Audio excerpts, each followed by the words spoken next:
വർക്കിച്ച നമുക്കിത് എന്തെങ്കിലും സ്വിഗ്ഗിയിൽ ഓർഡർ ചെയ്താലോ? അതടിപൊളി.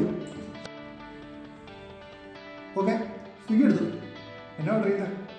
എനിക്ക് 2 ചിക്കൻ ഡബിൾ പാറ്റി ബർഗർ, ഒരു ഫുൾ സെറ്റ് നഗറ്റ്സ്, ഒരു കോള, ഒരു ഫ്രൈസ്. ഇത് മൊത്തം എനിക്കാട്ടോ. ഞാൻ തന്നെ തിന്നും. വർക്കിച്ചാണെങ്കിൽ വേറെ ഓർഡർ ചെയ്തു. ശരി, അപ്പോൾ ഞാൻ എൻ്റെ അടിയിലേക്കാം. അപ്പോൾ നിൻ്റെ ഓർഡറും എൻ്റെ ഓർഡറും ആഡ് ചെയ്തിട്ടുണ്ട്. ഓർഡർ പ്ലേസ് ചെയ്തേക്കട്ടെ? എന്നാ അതെ, ഇതൊക്കെ ഓർഡർ ചെയ്ത് കഴിച്ചാൽ വണ്ണം വയ്ക്കും.